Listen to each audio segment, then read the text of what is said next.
This meeting is being held in person and electronically in accordance with the Municipal Act. The first item on the agenda is the consent agenda.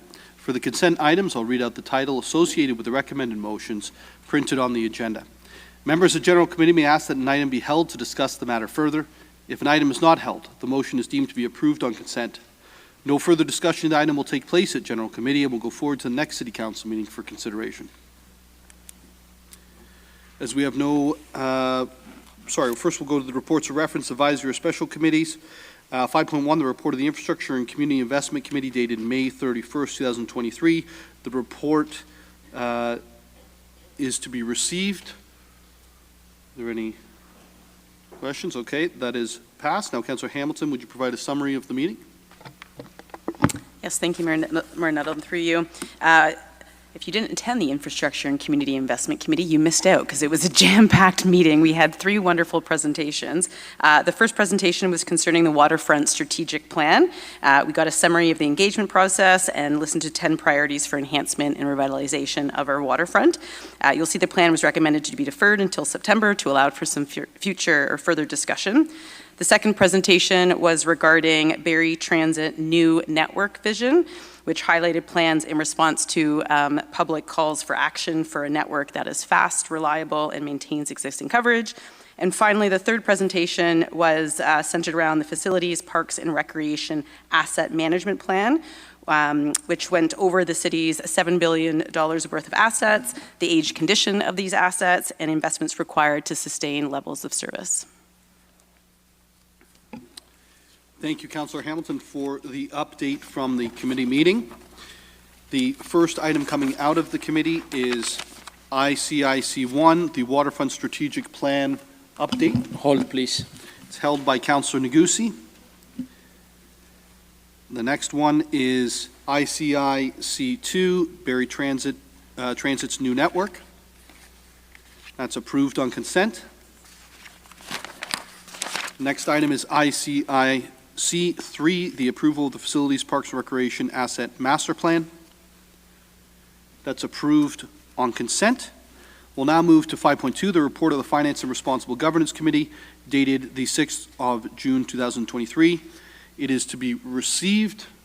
Any questions or comments on that? Seeing none, it's received. Councillor Harvey, can you provide a summary of the meeting as well, please? Yeah, thank you, Mayor Nuttall. The first item that on the agenda was in regards to council fundraising policy, which is something new coming forward. Essentially, in a nutshell, it ensures that any future fundraising will be done through the city, opposed to individually. And this also does not have any impact on those of us around the table that are involved outside of their council life in service clubs and things like that. The second item was in regards to Community Projects Fund and update to the council expense policy. Essentially, different measures were put in place so that way any ward projects using that particular budget will come through the Finance and Responsible Governance Committee for approval to ensure that it is aligned with our policies and procedures. This also too would not negate councillors from teaming up together to do joint projects, which we have seen in the past, because not every ward necessarily has a big park, let's say, in their area, and it benefits both wards by enhancing that park. The third thing we spoke about was the attendance of Councillor Negussi, who attended the Mosaic, a Festival of Cultures Festival, June 1st to 3rd of this year in Regina, Saskatchewan, and he has since provided an electronic report to all of us here in council in regards to his experience with that festival. We then also had 2 in-camera discussions in regard. First one was in regards to client solicitor matter advice on a matter in regards to city projects. And then the second one was confidential correspondence, potential land disposition matter in regards to Dunlop Street East area, where committee then provided direction to staff. And that's the end of my report. Thank you, Councillor Harvey. Appreciate the report as well. We'll move into the motions coming out of committee. Council fundraising policy, which is FRGC 1. It's approved on consent. FRGC 2, Community Projects Fund, and update to the council expense policy. That's approved on consent. FRGC 3, the attendance at the Mosaic, a Festival of Cultures in 2023 in Regina, Saskatchewan. It is also approved on consent. FRGC 4, Solicitor Client Advice Matter, City Projects. That's approved on consent. FRGC 5, Confidential Correspondence, Potential Land Disposition Matter on Dunlop Street East area. That is approved on consent. We'll now move into the staff reports for this evening. The first staff report is DEV 022-23, the zoning bylaw amendment for 1012 Yonge Street in Ward 9. That's approved on consent.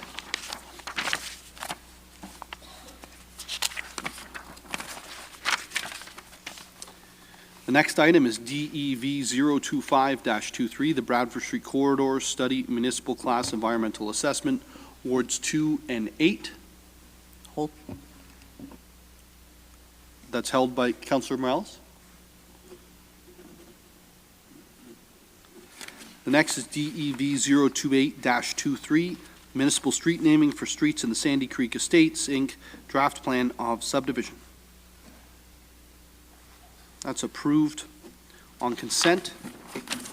The next is DEV 029-23, the general provision, parking prohibition around traffic calming. Hold. That's held by Councillor Morales.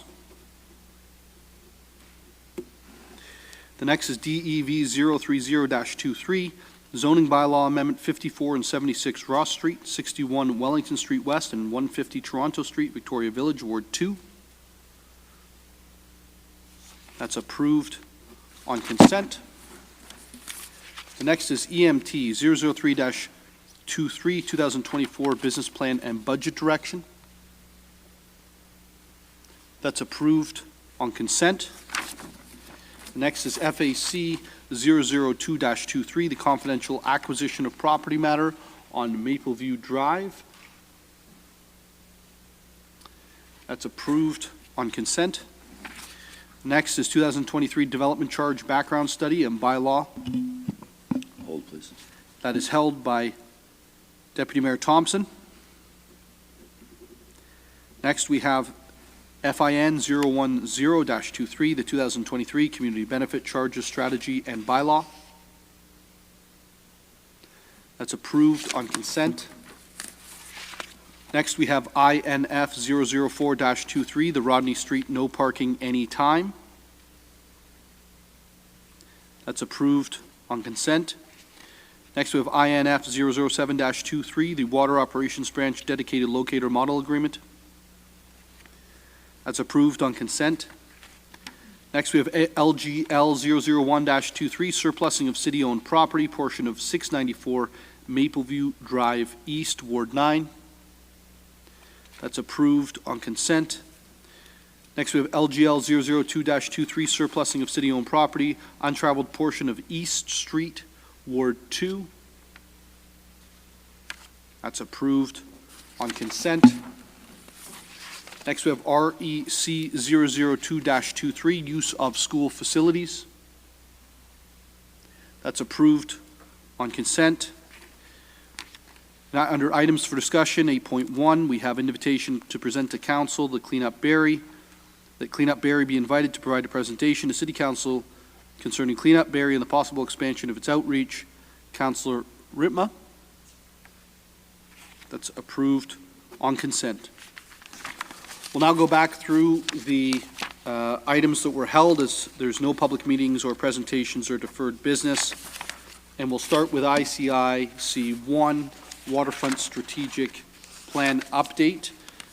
Deputy Mayor Thompson, it was held by Councillor Negussi, so I'll allow Councillor Negussi to put it on the floor first, and then I believe that you have some items.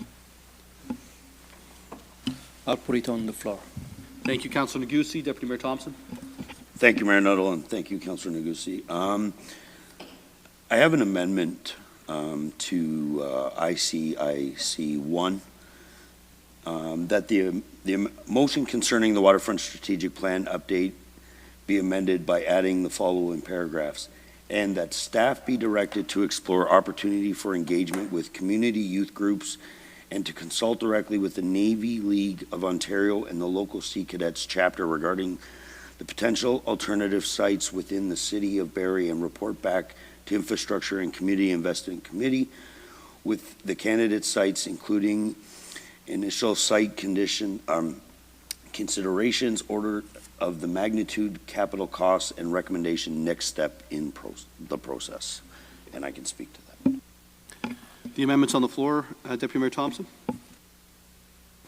Thank you.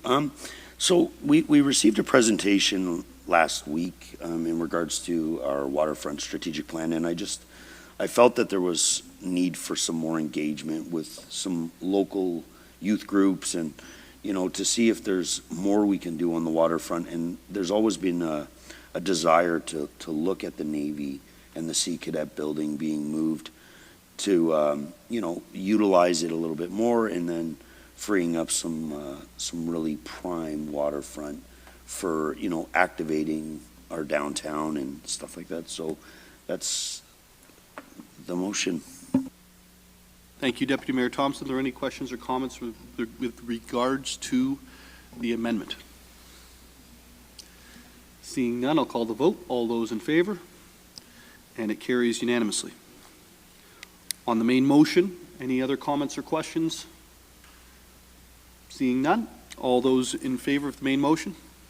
Carries unanimously. We'll now move on to the next item that was held, which I believe was Councillor Morales, but let me get there to make sure.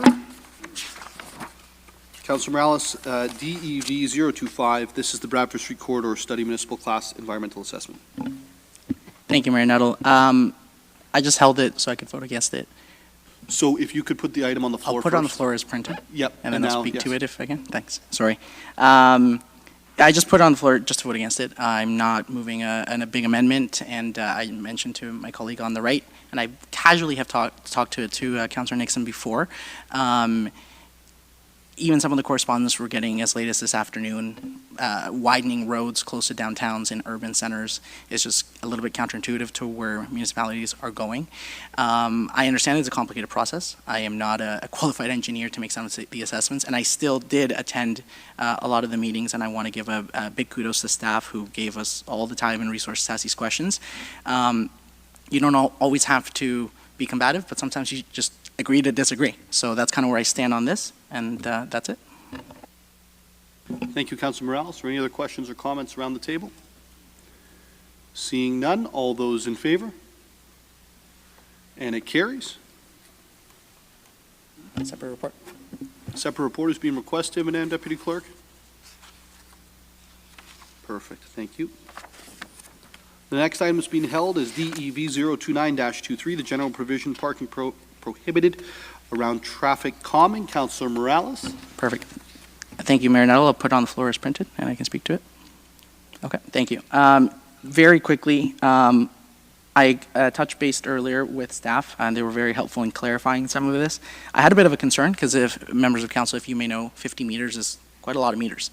Some houses, the frontage is 9, 12, 13, so you're almost affecting 4 or 5 houses on each way, maybe unnecessarily. I understand every situation is unique. Staff gave me the confidence that it doesn't mean every single traffic calming initiative will have a 50 meters. It just means it may, without having to go through the process of getting staff reports. So all I'm going to clarify is a little bit of a language, just because if you look in front of your agenda, it says 4.2.7 within 50 meters either way. And I'm going to put forward an amendment, Mayor Nuttall. All I'm switching is the words within 50 meters, and I'm switching it to up to 50 meters, and then putting if needed after the word measure. So I'm going to read it out loud now cleanly.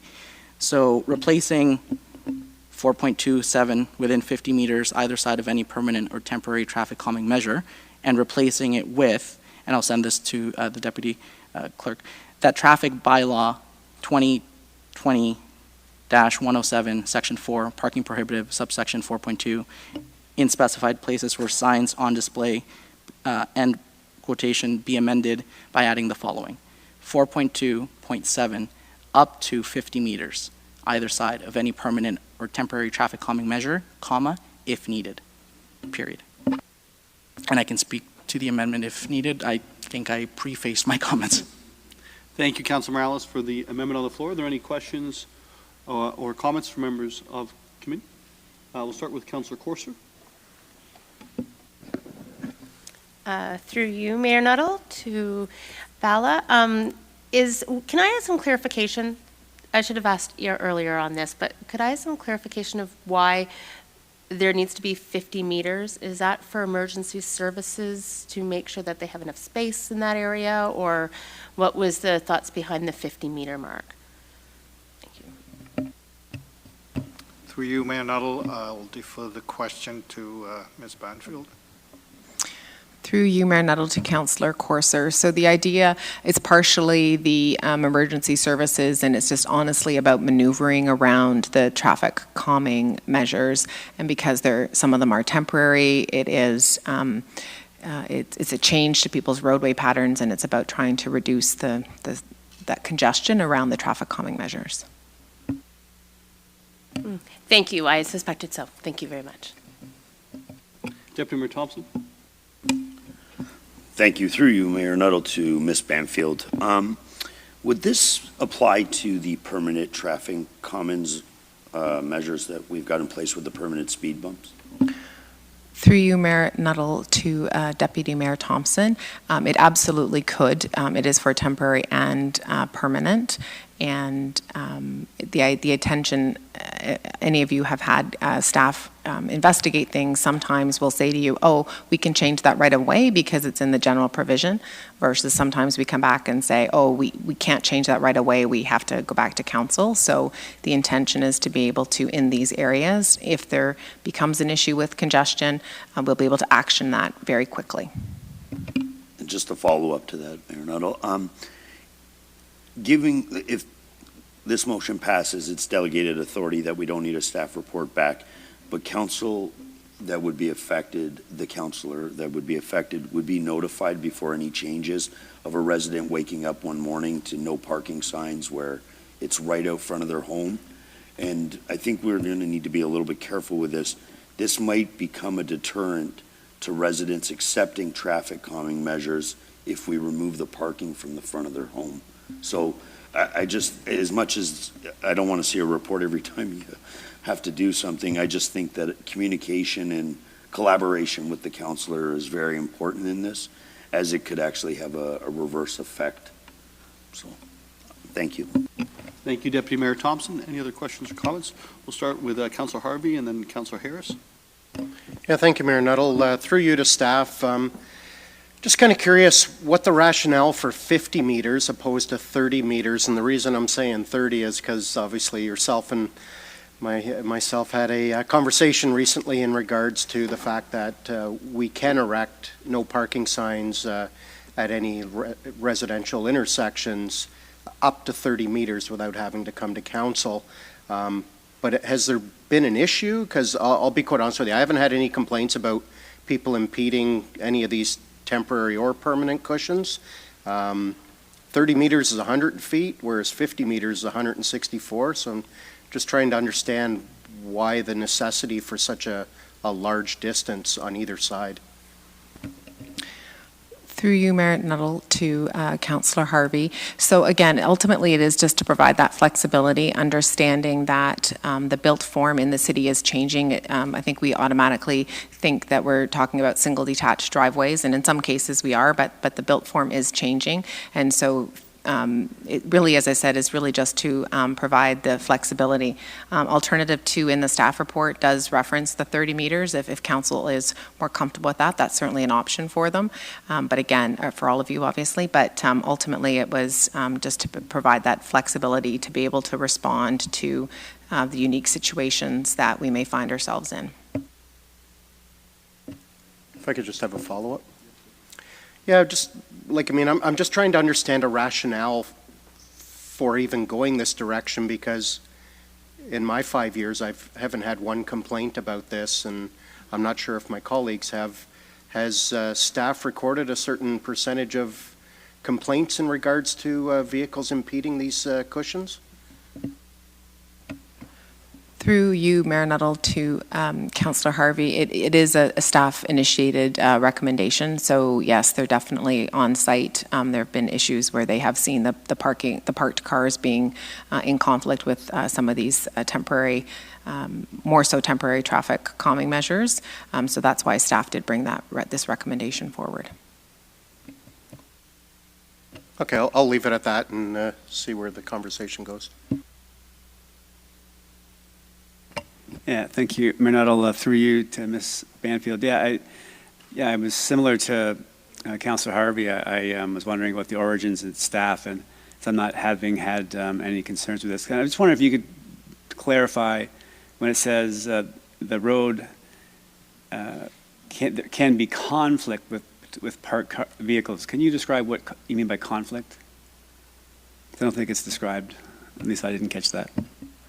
Through you, Mayor Nuttall, to Councillor Harris. So ultimately, we would describe conflict as anywhere from swerving, near misses, to full-on accidents or tagging of other cars or nipping of mirrors, that sort of thing. So it's not necessarily defined, but it's kind of thought of in the broadest sense of the word, just, as I said, usually maneuvering and ease of maneuvering of vehicles. Okay, thank you. So I'm trying to understand, so the traffic calming measure slows traffic down. Cars park on roads all the time. Many neighborhoods, to help reduce the speed on roads, they park on the road intentionally. Lots of my neighborhoods, they park on the road intentionally to help create a narrower roadway so that people will slow down. It's often used on Spring Home very, very commonly, one of the examples I can use. So I was just kind of wondering, how the speed cushion could create a more difficult situation for drivers when it actually does what we want, which is to slow them down. So when cars will still park on the road. So I wasn't quite sure how that section of the road would be more in conflict than one that doesn't have a speed cushion but has cars parked on it. So I think that's my misunderstanding of maybe what the intention would do. So that's just a comment. Sorry, I'm more concerned about the main motion than the amendment, quite frankly. So I'll leave it there. Are there any other, Councilor Morales? Super quickly, thank you, Mayor Nuttall, to my fellow colleagues. Hearing the comments, I would just, I guess, encourage, if there's concerns with the original motion, maybe consider, if you're already leaning towards being open to the amendment, letting the amendment pass, because it'll just provide absolute clarity in case the motion itself survives.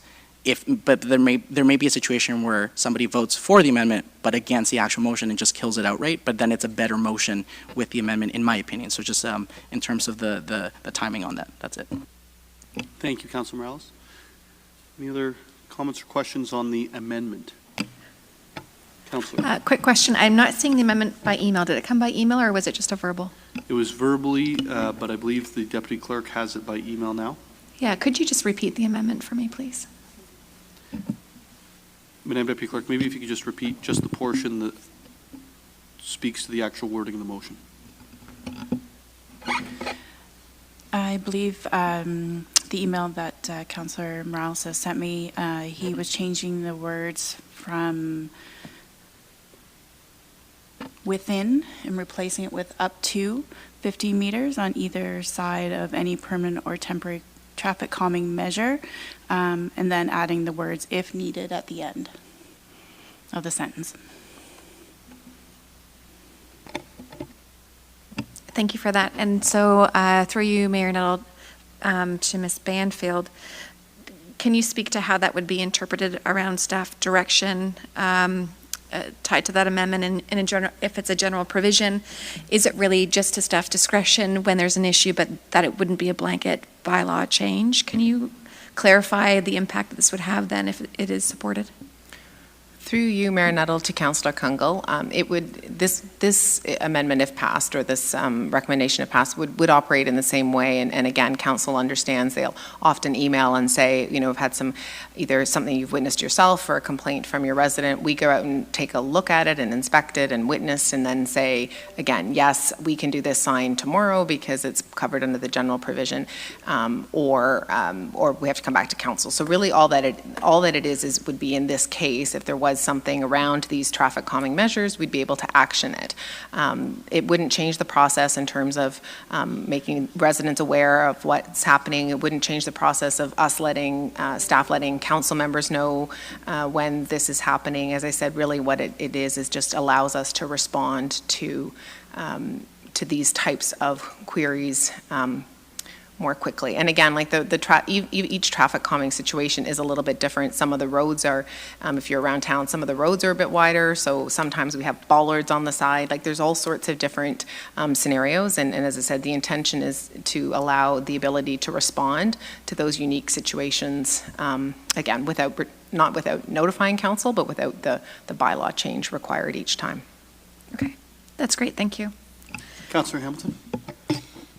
Thank you, and through you, Mayor Nuttall, I see the intent of the motion, and it really is to create efficiencies, right, to allow staff to be able to action the item. But what I'm hearing around the table is there's sort of a general level of discomfort with allowing that, because we're not hearing any concerns from our residents, and in fact, putting up these signs could create more havoc amongst the residents. So I think while I understand where staff is coming from, I'm kind of hearing around the table that really this could create more problems than we're intending, and the whole point of creating efficiencies is probably not going to be gained, because you're still going to have to come back to the councillor, we're going to have to go talk to our residents, how's it going to be impacted? So for me, I don't necessarily see the support in this at this time. I think it probably is going to create more challenges than it is the efficiencies that we were hoping to get from it. So Councillor Hamilton, you're speaking about the general motion? I'm speaking about the general motion. I think the amendment on the floor just creates further confusion, because if it's needed, well, who's deciding if, right? That's the back and forth process, and that's really what's in place right now, and I think we might as well just stick with what we do currently than adding an amendment that I think adds sort of an element of confusion just because we're creating a process that we haven't defined. Okay. Any other questions or comments? Mayor, I'll withdraw the amendment and roll the dice on the main motion. The amendment is withdrawn on the main motion.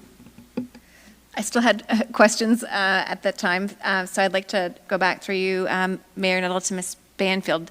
So, respecting all comments, seeing this as staff put work into it, and it has merit, I think, around process.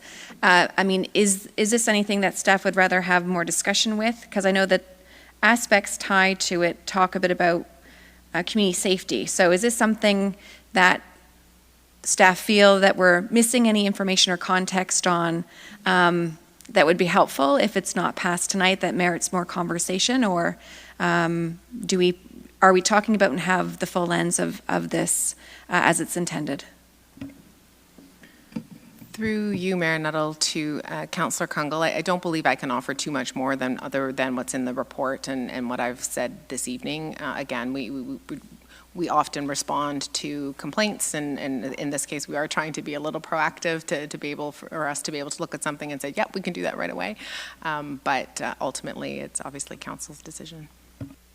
Okay, thank you. And I was just checking to see if it was worth a referral to a committee for further conversation. So I'll let it stand as presented and we'll vote on it.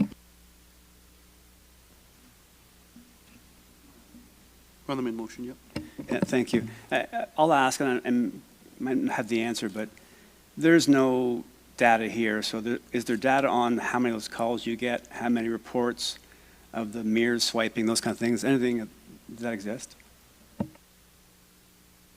Right through you, Mayor Nuttall, to Ms. Banfield. Through you, Mayor Nuttall, to Councillor Harris. I don't have it at my fingertips, but that's certainly something I can provide to council in the next day or so. Okay, thank you. And the other one, and you made a really good comment about, and I have some seat cushions that are on wider roads, and then bollards get used. Is one of the solutions in that application is to find a way to make the speed cushion wider as opposed to to add parking to kind of mitigate the workaround or the drive around on the speed cushion itself? Through you, Mayor Nuttall, to Councillor Harris, the temporary speed cushions are ones that we have in-house and we just make work. So potentially, if we wanted to look at purchasing different types of speed cushions, that would be something that we could do. But generally speaking, they're the same that we use across the city year after year. Okay, thank you. Maybe one more question. Do they come in different lengths, or are standard, they only come in one size? Through your Mayor Nuttall to Councillor Harris, I'd have to look into that. I'm not aware of all the purchasing options. Okay, thank you. I had to ask, sorry. Thank you. Thank you, Councillor Harris. Councillor Riepma. Through you, Mr. Mayor, to Ms. Banfield.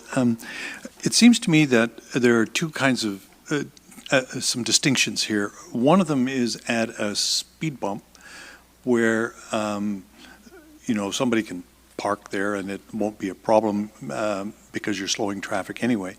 But is your concern really that you need something when we narrow the roadway, so that if we're narrowing the roadway, we're taking away the opportunity to park there? Is that what we're really looking for, or am I reading into it something that I shouldn't be? Through you, Mayor Nuttall, to Councillor Riepma. No, I mean, the staff report actually references, in some cases, the speed cushions do narrow the roadway. And again, the conflict isn't, I should point out, it's not necessarily simply vehicles. We all know sometimes with parked cars, there's pedestrians and cyclists, and there's all sorts of different conflict pieces. But you are correct, Councillor Riepma, it is tied to the change in the road pattern, and in some cases it is narrowing, correct. Deputy Mayor Thompson. Thank you. Through you, Mayor, no, just a comment. I think the concerns that exist without traffic calming measures. So if people are parked on the road, not at a traffic calming measure, it narrows the road. The clipping of mirrors, the swerving and all that is still occurring.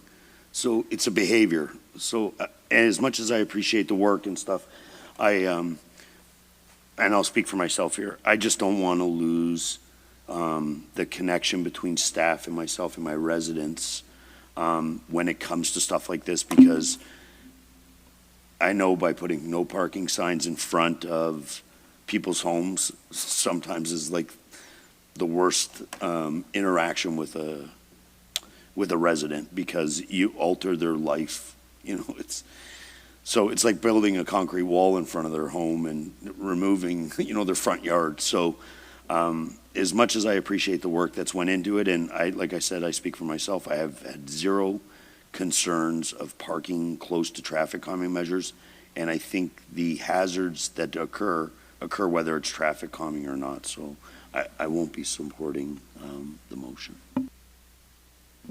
Thank you, Deputy Mayor.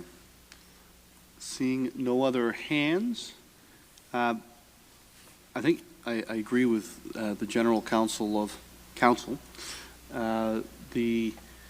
When you think about some of the places where we've had a reaction to our traffic calming measures, they've really been in places where we've removed parking because of those traffic calming. Some of the bike lanes, I think of Hearst Drive and Prince William Way, they actually undid them on Prince William Way so there could be parking. So I certainly agree with what I'm hearing around the table on the whole, and we'll call the vote. So the vote is on DEV 029-23, and I'll ask those in favor of the report. Those who are against. It fails. We'll now move on to, where will we move on to? I think that's everything. Nope.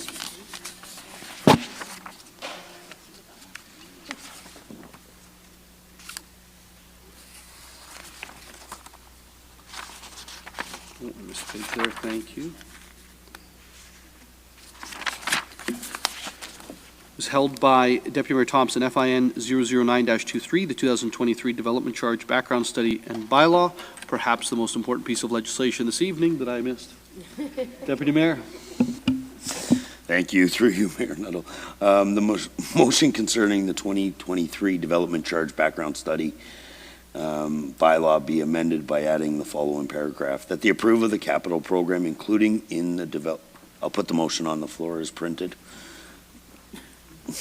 The approved of the capital program, including the development charges, DC background study, as amended, indicated councilor's intention that an increase in the need for services will be met as required under paragraph 3 of the section 5, subsection 1 of the Development Charge Act 1997 and section 3 of the Ontario Regulations 82-9/98, and that the approval shall be subject to further annual review during the capital budget process. 8, that in accordance with SS 5 subsection 1, 5 of the Development Charge Act 1997 and section 5 of the Ontario Regulations 8.2/9.8, it is council's clear intentions that any capacity identified in the DC background study as amended shall be paid for by development charge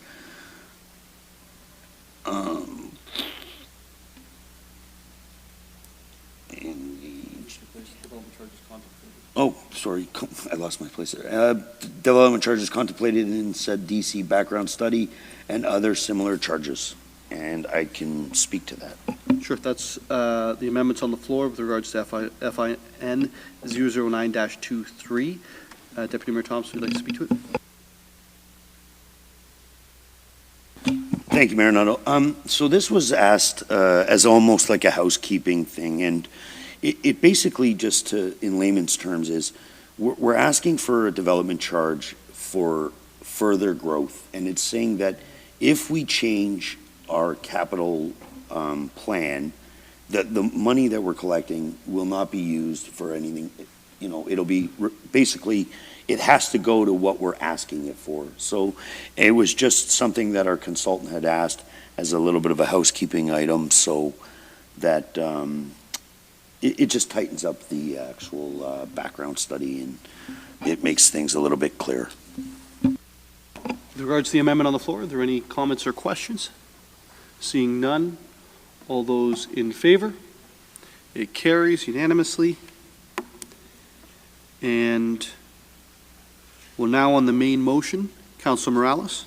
Thank you, Mayor Nuttall. I'm just moving to refer this to the September 13th, 2023 Affordability Committee meeting. For the purpose of? For the purpose of We can't speak. referring it, referring it to the September 13th, 2023 meeting, the 2023 Development Charge Background Study and Bylaw. Thank you, Councilor Morales. I quickly forgot the deferral-referral dichotomy. There's a referral motion with regards to development charge study, background study, and bylaw to be referred to the Affordability Committee in September the 13th. There's no questions or comments with regards to that, as it is a referral motion. Madam Deputy Clerk, can we ask questions, or is it just? Just point of clarity. Mayor Ms. Nuttall, members of committee may ask questions of clarification, but on a referral motion are not able to debate the matter. Right, thank you, Ms. McAlpine. I'll start with Councillor Kungl, and then we'll go over to Councillor Riepma. I'm going to frame this as a question for clarification, and then I'm going to look to Ms. McAlpine or members of the clerk's office to let me know. So through you, Mayor Nuttall, to Mr. Miller, if I can ask a question of clarification, would anything in the delay impact staff's next steps? Through you, Mayor Nuttall, so it would delay the process of implementing the bylaw. It's one option. There are other options. You can change the effective date of a bylaw. So the current report, current bylaw presented had a date of, I think, the end of this month. The alternative section suggested you could do it at a later date, September 1st. So it really just delays council's decision on the development charge background study and the rates. The longer you delay, the less money, the less revenues the city collects, and I'm sure you know my thoughts on that. But it just delays the council's decision. Okay, thank you. I appreciate that. Councilor Rittma? Thank you, Mr. Mayor. And I guess my question is to Councilor Morales. And I just wonder what it is that we need to do between now and September to satisfy this deferral. Like, why are we deferring it? What work do we need to do in the meantime? Sir, just to clarify, it's not a deferral in terms of the sense of time. It's a referral in terms of where it's going. Yes. So Like, do we need to do more work in the meantime, I guess is my question. Councilor Morales? Perfect, thank you. And could I just ask either the deputy clerk or Ms. McAlpine, I want to answer the question holistically. I don't want people to be confused on my intent, but I also want to follow the rules that I created. So am I able to answer Councilor Rietma's questions of clarity as to the intent of the? Mayor Nuttall, through you to Councillor Morales, answering a question would be permitted as long as you don't start debating the matter. Okay. Ooh, I know my personality. Okay, give me 1 second here. Thank you.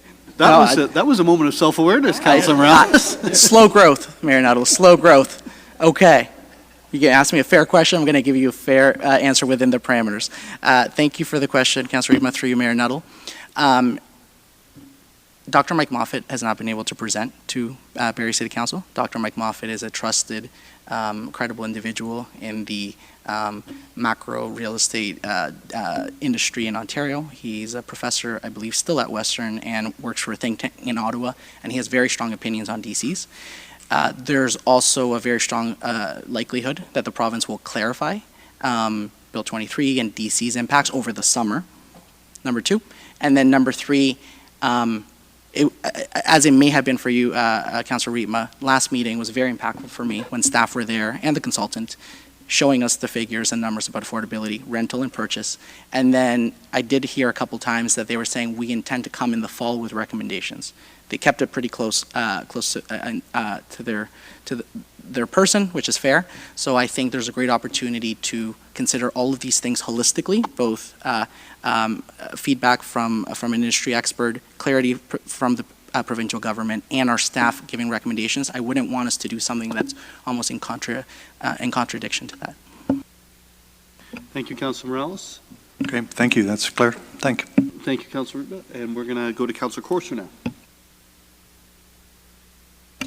Trying to keep in restraints of the rules. Through you, Mayor Nuttall, to Mr. Miller. Is this a significant impact on city finances to defer this until September? Through you, Mayor Nuttall, any reduction or reduction in the city collecting revenues is an impact on the city's finances. I would just remind council, if I may, that the current framework that the province has given municipalities to build infrastructure such as roads and water and wastewater so that houses can be built to increase supply is development charge revenues. Within that framework, the province has brought in measures to, I suppose, let some air out of the tires through Bill 123. So they have introduced measures that include discounts for rental purpose-built properties. They're allowed to pay them over 5 years.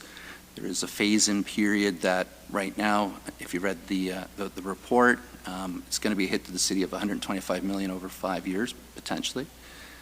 So at the end of the day, someone has to pay the bills for the deferral to pay for the infrastructure. And when we contract out to do this development, unfortunately, municipalities aren't given the option of paying over 5 years or getting discounts from the vendors. So again, I would just stress any reduction or delay on city collecting revenue hurts your finances. And also remember, if there are recommendations that are going to come forward, they're going to recommend discounts to DCs outside of what's already in the bylaw and the province provide us, the municipality has to fund them, right? So if there's recommendations to come to say you need to provide grants to incent above and beyond what the province has done, you have to fund them. So just keep that in mind. But otherwise, it's certainly within council's prerogative to refer or delay. If, it's a follow-up question, Mr. Miller. If this, revisiting this, deferring this, can we revisit this in the fall without deferring it? Does that make sense? Yeah, I'll answer that, Mr. Miller. So, Okay, thank you. if we made a decision tonight and we decided to, there was a want by members of council to change that decision, we would need a 2/3 majority within 6 months, I believe. Ms. McAlpine? Thank you, Mayor Nuttall, for the question. If General Committee provided a recommendation this evening, that still would be considered by council at its next meeting. And there's no requirement for a 2/3 majority at that point in time. Within 6 months, council can consider matters with a straight majority. At this point, at General Committee, you wouldn't have a council decision, so you would have an option at City Council at its next meeting. And then the bylaw itself still has to be presented, which may or may not occur at the same meeting, likely would be at the same meeting. So there is if there are substantive changes after the bylaw is passed and the development charge study is received, there may be some question of whether or not a further background study is required, but generally speaking, if they're in keeping, that wouldn't be required. Just to clarify, following a vote next week at City Council of approval, if in September the 13th, I'm guessing it's a Wednesday, council wanted to renege on the decision that we made. It's a majority of council It's a to simple reconsider majority? within 6 months. Yeah, it's not, in some jurisdictions, it's more than a simple majority, but here it's a simple Okay. majority. There you go. And of course, I can't comment. I can just ask a simple question. That's right. All right, then, I'm done. Simple question, simple majority. All right, I hand the podium back over to Mr. Mayor. Thank you, Councillor Corser. Deputy Mayor Thompson. Thank you. Through you, Mayor Nuttall, to Mr. Miller. Can you retroactive the DC? So if we were to refer or defer this till we wait on presentations and it comes back and, the presentations say, the city is in line with what they're asking, could we not retroact it back to the end of our current DC, or is that not permitted?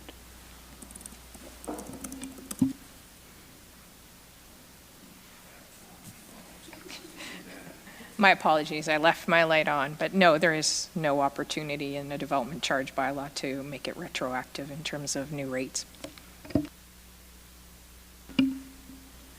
A follow-up. That said, if we moved forward today and voted down the deferral, and after the presentations, if it was the will of council, because of things that we find out in our presentations of ways, at that time, could we not bring forward something through a committee to either increase the CIP or something like, we're taking a shot in the dark here that they're going to come back and say that our DCs aren't great, and it's almost like a hotel room. When the sun comes up, you lose the money. So if we defer it, we're going to lose this money. And then, so what I'm basically saying is there are options where we could, Section 27, the CIP and stuff, where we're in more control. So through you, Mayor Nuttall, so yes, actually to remind this council, you had a CIP in place that was providing an opportunity where applications came through and grants were awarded to offset some DC costs. There was fees that were waived, so you can continue that process. I would be shocked if someone doesn't come back here and say that DCs are too high. I've never heard anyone say they're too low. The reality is you're spending $6 billion on infrastructure, and the province says this is how you fund it. So, Mr. Miller, I'm going Sorry. to cut you off on, I think we've given quite a little latitude on clarification. Because it's a little unfair that members of council, Councilor Morales can't give his side of it here. So, any other questions? Councilor Harris. Thank you, Mayor Nuttall, and I appreciated the question that was asked by Councilor Beekman. If I've missed the summary, I apologize. I'm not sure who the right person to clarify is. Councilor Morales gave 3 compelling reasons. If we approve tonight and we don't accept a deferral, am I understanding that any of the content that may sway us, compel us, further educate us, that comes from the 3 identified items that Councilor Morales suggested, we could still adjust and allow for? Is that correct? You can make adjustments outside of the DC bylaw, so you can introduce grant opportunities to help fund affordable housing through grants. So it'd be outside of the bylaw. Okay, thank you. Do I see your hand, Councilor Hamilton? Nope. Okay.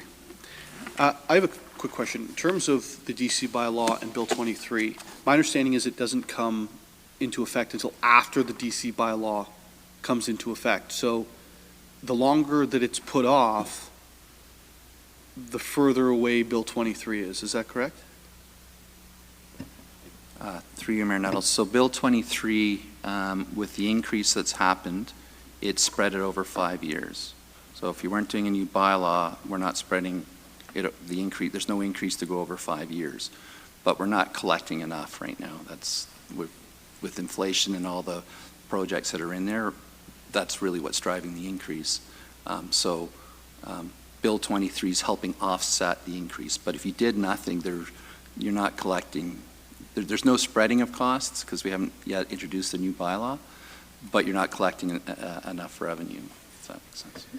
And what's the difference between the impact of 23 monetarily and the impact of the 3-month deferral, in the sense that we're moving into a 25% or 20% reduction, essentially, when we start with 23, which under the current bylaw would be July 1st, I think, or something like that. So what's the impact differential between those 2 amounts? I'd have to, sorry, Barry, I'll have to get back to you on it's basically 3 months for the rest of the year. I'd have to get back to you with a number, but I can email that to you, but I don't have it offhand as to what that estimate would be. But it would be less, ultimately. Okay. Councilor Hamilton? Sorry, thank you, through you. I didn't mean to cut you off if you have more questions. This is complex, and I'm just trying to really grasp, because it feels almost like a lose-lose situation. These increases are massive to me. I'm just wondering, from a learning standpoint, do we have a sense, other municipalities, the approach they're taking, are they waiting, considering there are still a lot of moving parts, there are still conversations happening at the provincial level? What's happening across the rest of the province and other municipalities? Have they gone ahead and made these changes? Or are they taking more of a let's wait and see and get all the information we can? Through you, Mayor Nuttall. So it depends when they last did their DC bylaws. So one thing to keep in mind, the City of Barrie, when Bill 108 was passed, we didn't do a full update. A lot of municipalities did, so that would have been 2 years ago. And they all had substantial increases. We didn't at the time. We're getting caught up to that now.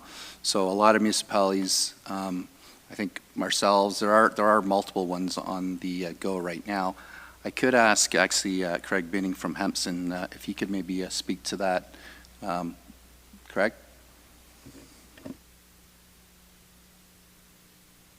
Yes, thank you. Just to members of council, for the number of studies that we've been working on over the last 2 years and those impacted by Bill 23, in all cases, they've gone forward and passed their new bylaws. We have several that will be going forward this summer and into the fall, and certainly the intention is to move forward with those.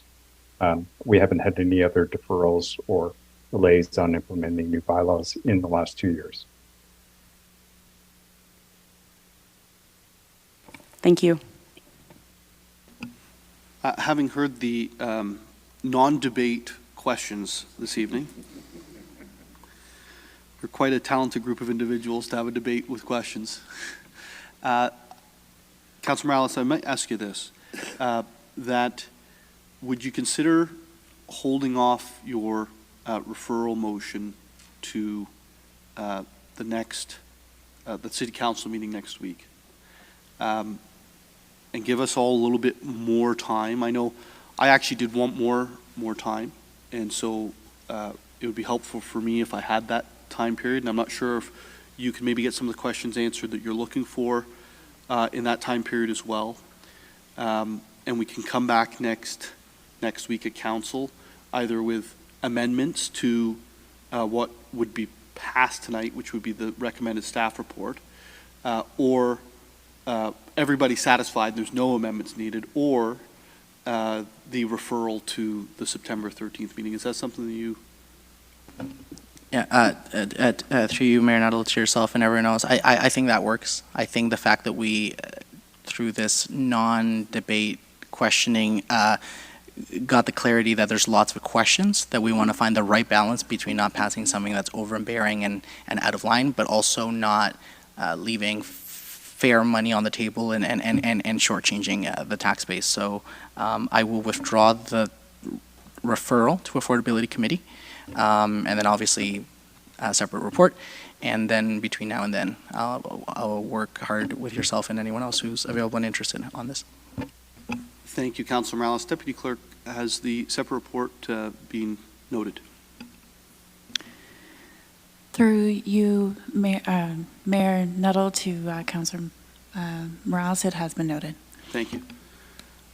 With the referral motion now withdrawn, it's back to the main motion. I'm not sure if you want to jump in now. If it's okay with you, I think I would like to jump in first. I don't usually do this. I have been utterly surprised by the crickets around this increase. It's actually scary because I think next week we're going to pass this tonight. There's going to be 23 deputations, and folks will be really upset about the increases in DCs. I've probably had 2 conversations, and I think I owe 2 phone calls to individuals in the community right now that have reached out. And in a city where we, if not will be, the fastest growing city in the province, probably the country, maybe North America again. This is a humongous issue for our bottom line as a community and for how we're going to manage the financial incentives or disincentives related to growth. And we all believe that growth needs to pay for growth, and we all believe that the current taxpayer is paying too much, and we don't want to subsidize those coming from outside, and we all believe that we need affordable housing now. So there's a lot of conflicting interests associated with this individual piece. And so I would like the additional 7 days, certainly, before I have a final judgment on this, at a minimum. If we aren't able to get to where we need to be at the end of those 7 days, then I think we've got a tough decision to make in terms of what are we willing to do, how long are we willing to wait, and those types of things. So I'll leave it there. Any other members of council who would like to speak or ask questions, please do so. Otherwise, I'll call the vote on the matter. Mayor Nuttall? Yeah, Councilor Morales. Thank you, Mayor Nuttall. Just very quickly, members of council, thank you for affording me the time on this and the way, I wasn't trying to stifle debate on this. I wouldn't be holding this. Listen, the city's finances are important, and making sure that we can fund infrastructure in the city. We don't want to make short-term decisions, but I'm looking here at the bylaw from 2019. And I'm getting specific enough so you know why this is a big deal, but not too specific enough that we're going to do the work now. Single and semi-detached dwelling DCs in the 2019 schedule, 46,000 and change. Other multiples, 37, apartment, 2-bedroom, 26. The proposal has them going up to, in the Salem area, $126,000 for single detached and semi-detached. I don't even know how, maybe they should be in a different category. Other multiples, $94,000. Apartment bedrooms, $78,000. Now I understand 2019 versus a 5-year phase-in from 2023. That's 9 years, I'm aware. But that's over 100% increases in most of these categories. So exactly to your point, there's lots of conflicting about we need more housing, we need more attainable housing, we need more affordable housing, we need more, we need to convince the market to go back to like the 80s and build more purpose-built rentals. And there was questions about why are there not more co-ops? Why are there more people in the market? Well, when you were doubling DCs, that said, I am aware that we need to pay the bills. So this is a super important discussion, but I'm not getting on the semantics of a 7% increase. This is basically a 100% increase in 9 years, which in this world, in the development world, is still a relatively short to medium amount of time. So that is why I've kind of wanted to just make sure we had comprehensive information, industry expert, and even information from our consultant that we hired. Any other questions or comments? Seeing none, Councilor Morales, those are great points that that you brought forward. I was astounded in reading a report that we've been looking at as a council, a land valuation increase of 73% in what appeared to be 2.5 years. So as I look at it, costs are going up. They've gone up substantially. We are in the unfortunate position as the lowest tier of government that everything flows to us, and we just got to figure out how to build that path forward on this subject. All those in favor of the staff report as recommended? You're not asking a question, right? You're voting for the report. Okay. No, there's no amendment. It was withdrawn. Oh, as amended by Deputy Mayor Thompson. Yes. Thank you, Deputy. So all those in favor of the staff report as amended, it carries. Not unanimously, but it carries. Okay. That was already amended. Yep.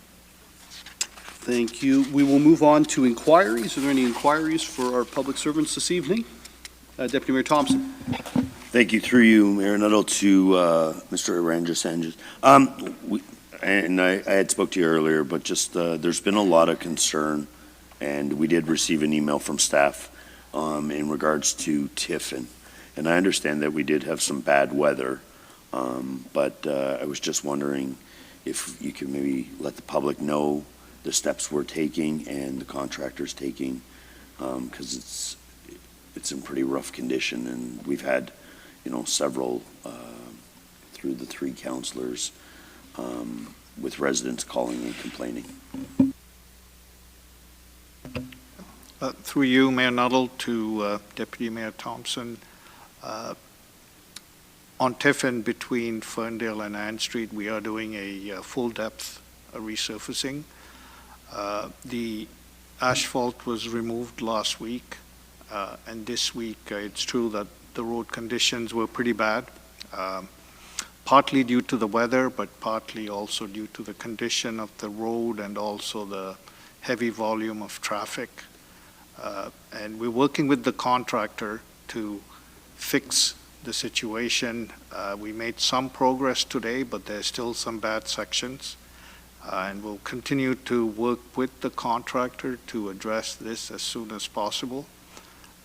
Well, what I can say is that repaving will start next week, and we should complete the repaving by the end of next week.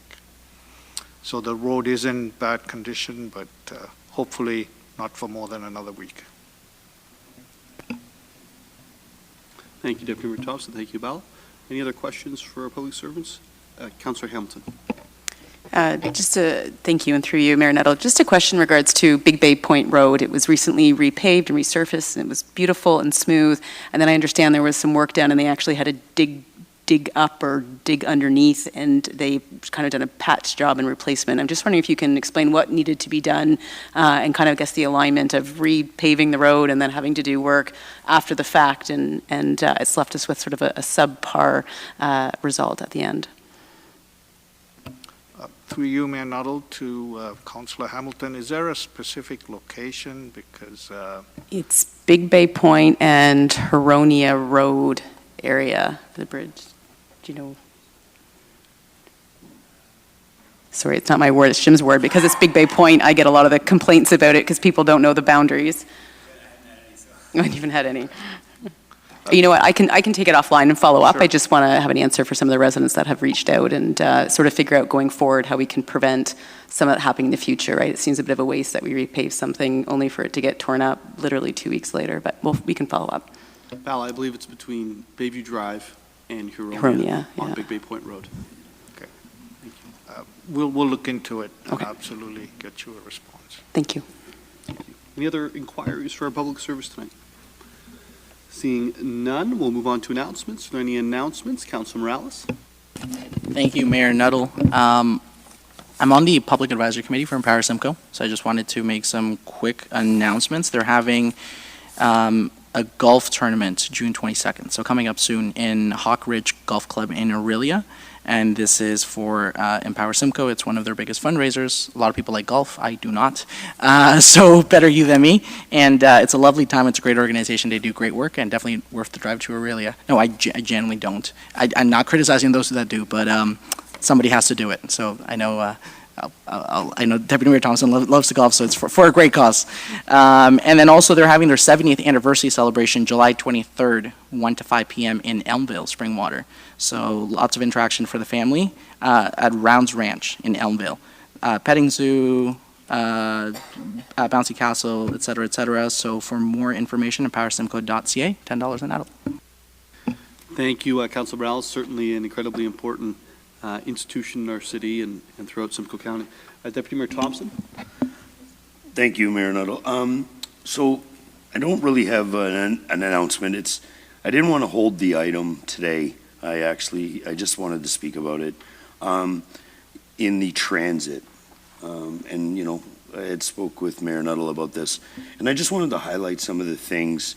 And so we've introduced express services, connecting RVH, Georgian, Bayfield, Essa Road, Park Place. 70% of the existing customers will have 15-minute access. There's like new transit in areas that, were underserved, like Hamner, Kaplan, King, all in there. We've introduced, we've increased our transit on demand to a lot of things. By doing so much research, this department has been able to, contact stakeholders, ridership, and, there's been concerns from residents about seeing big buses and empty, so they've taken the initiative and just really done a great job. And in all this, they've saved money. And I'll take saving money any day of the week. So we've actually reduced our capital by $10 million by increasing service to residents. And, this team should be commended for the work and, better service at cost savings to the taxpayer. So I kind of wanted to highlight that. And I also have another one, if you would indulge me for another 30 seconds. Over the weekend, we hosted the air show with lots of great sponsors and stuff. And I was fortunate enough to be there with Mayor Nuttall, and we don't employ a lot of staff that take care of this. And the events planning and, Stephanie's team and, the people at the base and all our sponsors, they jumped in, and it was a fantastic weekend in our downtown. And it was really great to see. And like I said, we don't have the staffing levels to do stuff like this, but everybody participated, from the dinner with all the snowbirds and everybody involved to the actual weekend. It was really, really a great weekend, and it really highlighted our beautiful city. So, thank you. Thank you, Deputy Mayor Thompson. Any other announcements? Councillor Corser. Okay, just a reminder that this Saturday, and I just checked the weather forecast, and it is supposed to be thankfully sunny.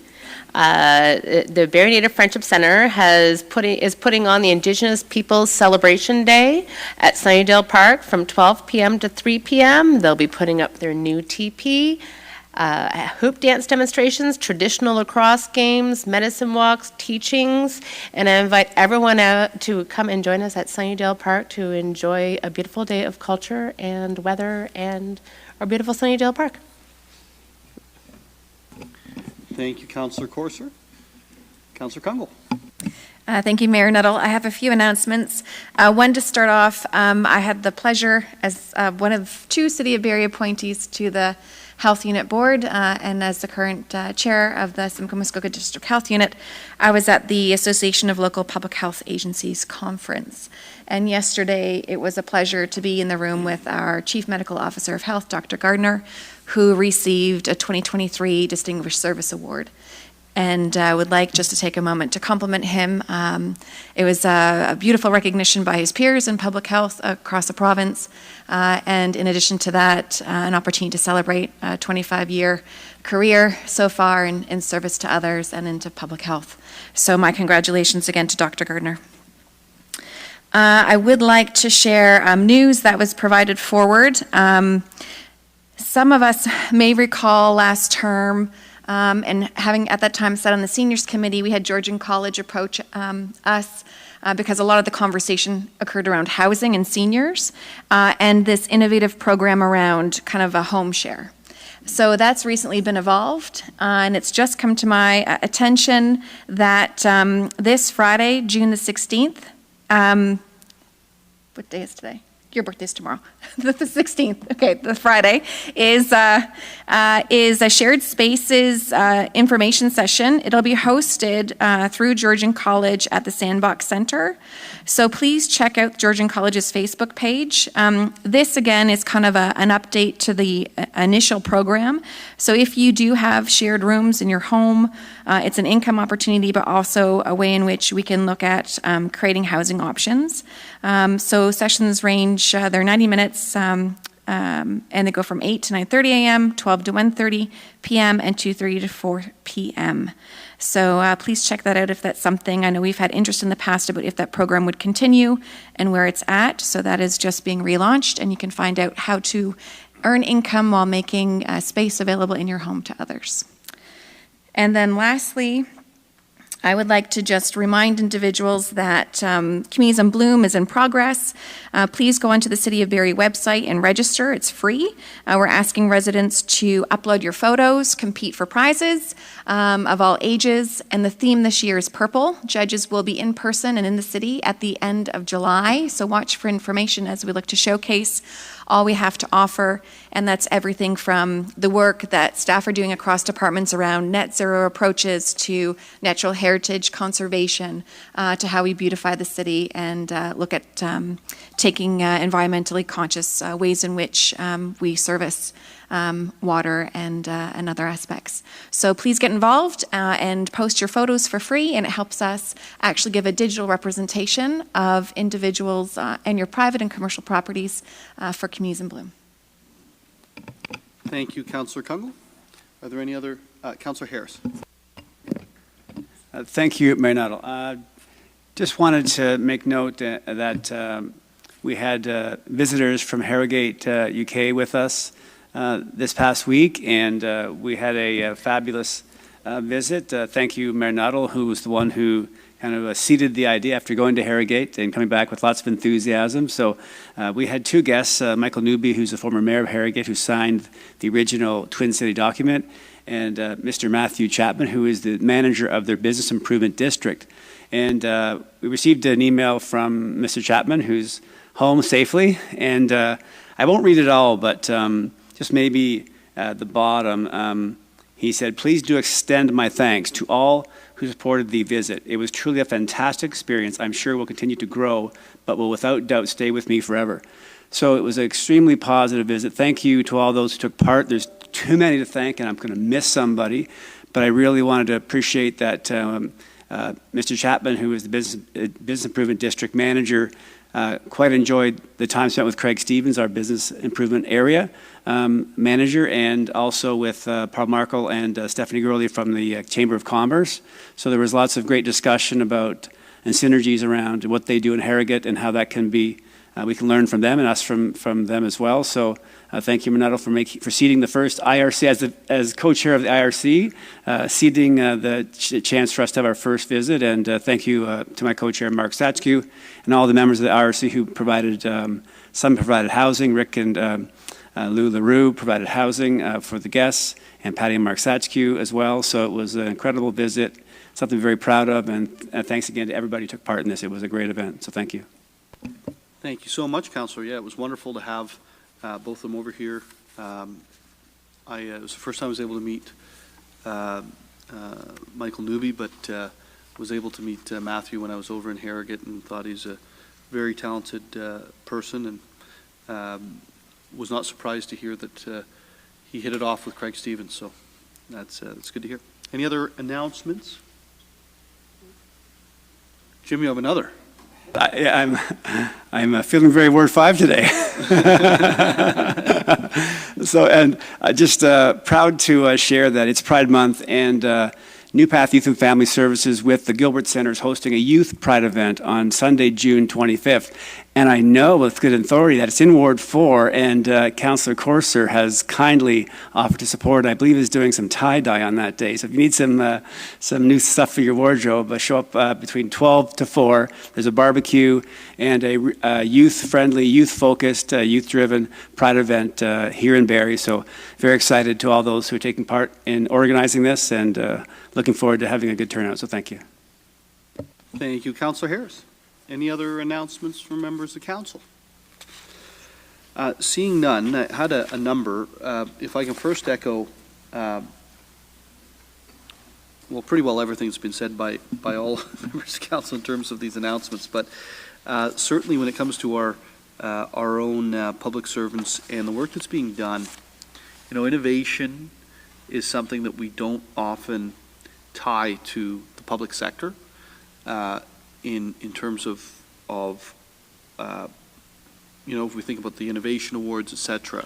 But there is constant innovating happening here at City Hall to make services better, to save money, to find efficiency, and I really think that we fail to recognize those things sometimes. So Deputy Mayor Thompson, thank you for those, and there's also you said it was in the circulation list tonight? Yeah. In one of the circulation lists, there's a memo regarding the engineering over on Dunlop Street. This is going to have a profound effect for the city, not just on a single project where we're saving millions of dollars, but perhaps many projects saving many multiples of millions of dollars.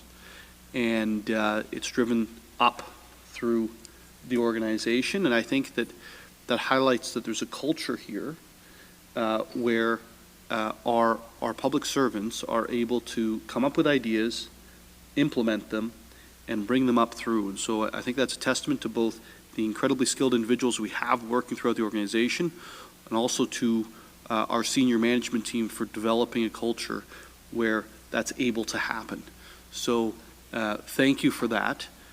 We don't give enough congrats to our own team. So Michael, if you can make sure for those who aren't here this evening that is passed along and through, that the work is being recognized, and that we are thankful for what's being done.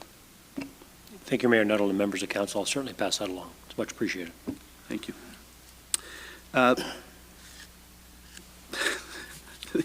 It's really good. It's kind of embarrassing how many things that we get to be positive about tonight. Here's another one. The number of dwelling units started and the number of dwelling unit occupancies granted in the city of Barrie. I'm not sure if everyone saw this report, but it is staggering.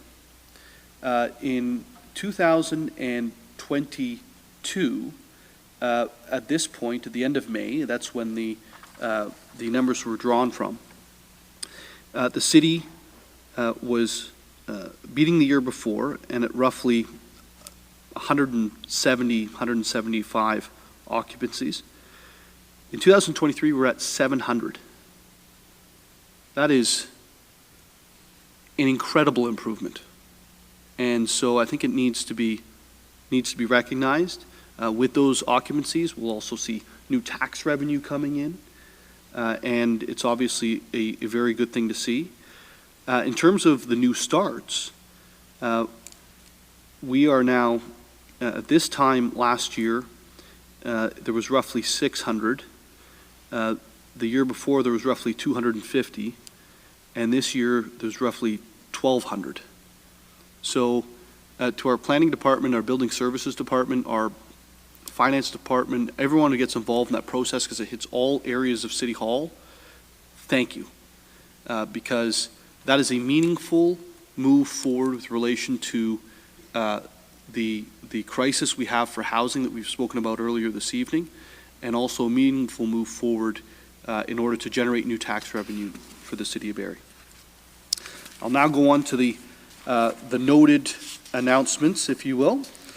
The week of June 12th to 17th is recognized as Yimby Week, June 18th as the longest day of smiles, so don't forget that, and the week of June 19th to 25th as St. John Ambulance Week, who do incredible work in our community year-round. The City of Barrie will recognize Pollinator Week from June 19th to 25th. This annual event is celebrated across the world in support of pollinator health. Its focus emphasizes on the connections between climate and pollinators. Residents are invited to take part in the Pollinator Week activities and learn how to protect and encourage pollinators in home gardens. For further information and a list of activities and events, please visit barrie.ca/Pollinator Week. The City of Barrie is excited to announce the Canada Day activities taking place on July the 1st.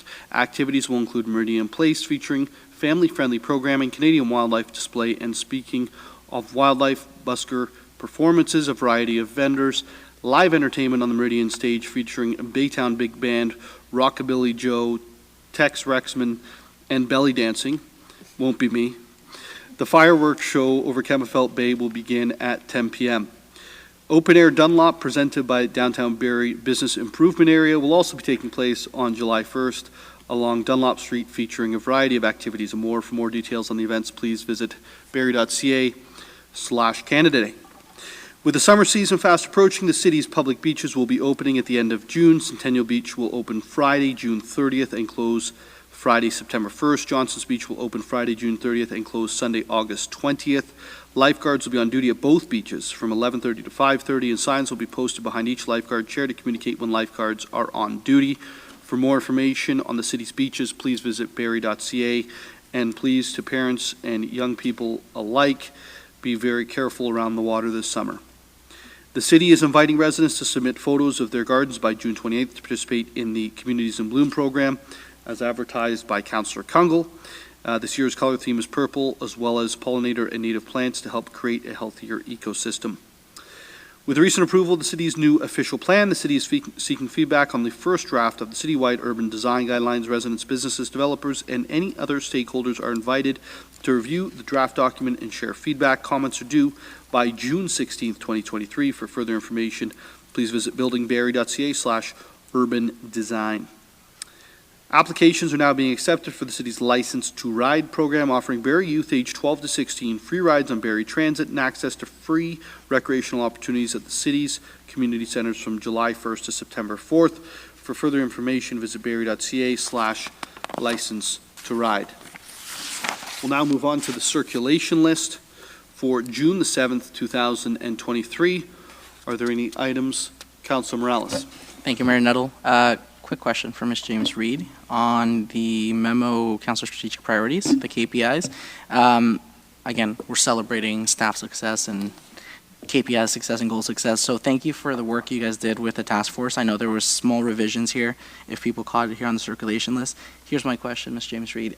Is this document, either in its static form or in a more marketable form, being put somewhere? Not necessarily like a social media post, but like if somebody who is very hands-on with the municipality wants to like see this, besides searching legislators, or a way they can do so? Thank you. Through you, Mayor Nuttall, to Councillor Morales. So I think we're referring to the memo on tonight's circulation on June 7th, just to clarify. Yes, the intent after Council has received this is for us to create a page on barrie.ca under Council priorities where there'll be a dashboard with the priorities. For now, they'll just be listing the priorities that Council's agreed to measure. And then at budget time, as we've committed to, you'll see the update priority measurements occur there, and that's where it'll be proposed to be communicated to the public. And it'll also be included in the budget binder. Perfect. Thank you very much. And my apologies, we're on June 7th, right? That's okay. Okay. Perfect. I guess question for yourself or maybe the Deputy City Clerk. So now that we're back on June 7th, as I should have been the first time, is there any point in referring A1230607, which is basically the memo about housing needs assessment? We already had the presentation. Is there any value in referring it to Affordability Committee? I understand it's a busy committee, to the chairs, but obviously maybe that's opportunity for more holistic discussions regarding all of these things that are interconnected to occur. So I'm just kind of maybe even looking for an opinion. We've heard the presentation, but there's a document, so we refer it, or do we just wait for them to come back? Yeah, I think if I can be, from my perspective, it didn't provide any recommendations. So if there's recommendations that we want to take to committee, great. But we've seen the presentation. We have the presentation. I'm not sure what the purpose would be to send it to committee. Fair enough. And I never blame anyone for being blunt. We all know I am, so it's only fair. Thank you for that. So nothing more from June 7th. Thank you, Councilor Morales. Any other items on the circulation list? Councilor Kunkel.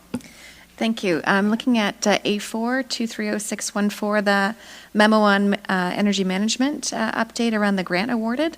And I had a question for Mr. Hughes. Compliments, I think you identified in that, tied to kind of exceptional work by staff, over $325,000 in grants that we received around our energy efficiency. And I wasn't sure if you could talk a bit to that, a bit to that and next steps, because I believe some of that looked at auditing 10 different facilities that we had.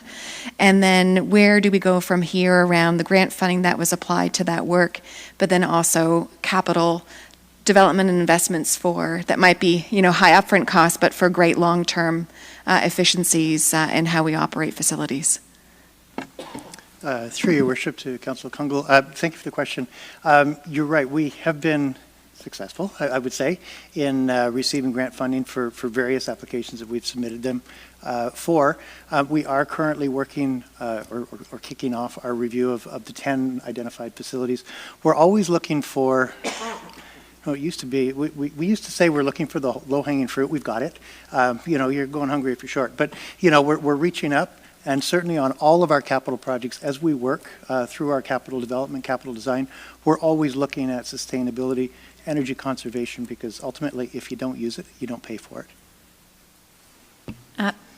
In follow-up, the findings of that as they come back, will we start to see recommendations in the upcoming budget tied to capital around opportunities, or is this more of a longer-term forecasting around changes and maybe cost of changes to support efficiencies longer term?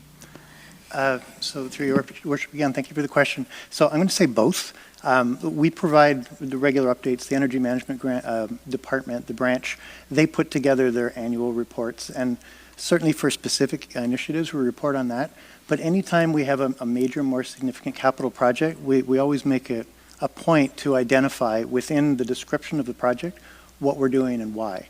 And certainly council will have noticed that on some of our larger projects, we are carrying things like net zero and energy efficient design. We understand that comes with a premium, and that is an option for council. Council can choose that, maybe we can't afford it, or maybe we kind of do the rough in and do the rest later. And we'll leave that as an option, but we're always going to recommend that we do everything we can up front and leave the choice to council. Thank you, Mr. Hughes, and I just, again, compliments to the team. Adam was recently at the Active Transportation Sustainability Committee, Councillor Hamilton and I sit on, and had the opportunity to kind of look at an update tied to the climate adaptation and change initiative, and there's some really exceptional pieces moving forward that this continues to complement. So it's great to see that our strategy tied to climate action is being kind of moved forward in so many different ways, so thank you for that. Thank you, Councillor Kungle. Are there any other items on the circulation list? Councillor Kungle?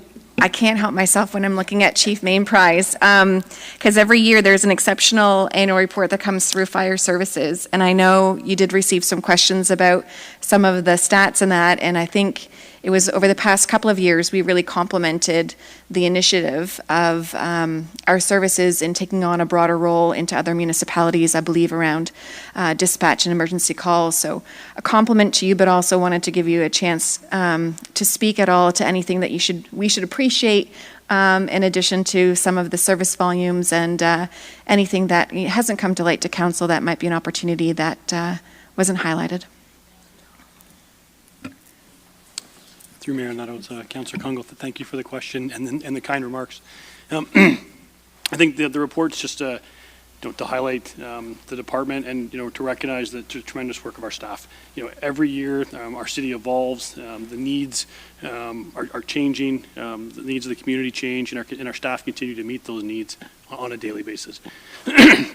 Like a lot of municipalities, we're facing opioid crisis, homeless crisis, and those things are creating new challenges for our staff. They're meeting those challenges. It's difficult, but they continue to work to the best of their abilities, and they're really embracing the proactive approach to public education and fire prevention. More and more of our operational staff that weren't necessarily engaged in those roles are doing it, and we're continuing to get into more buildings, do more inspections, and ultimately reduce the risk to the community by engaging more a broader sector of our department. I think that's a tremendous highlight for our department, and we will continue to expand on that in the future. And I think the report has a lot of information in it. We continue to every year find new ways to collect data, use that data to reduce risk, and provide it back to council and the community to review it and look at it and just validate what we're doing in the most efficient way possible. So again, thank you for the opportunity to speak to it. Thank you. I'll make sure to share it with residents in the ward, and my compliments to you and the team. Thank you. Thank you, Councillor Kungle. Are there any other items on the circulation list? Seeing none.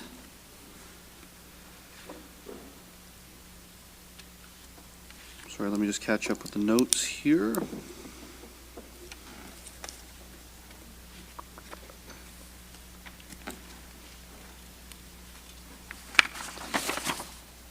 I think this takes us to adjournment. So we are adjourned at 9:02 p.m. and we will convene next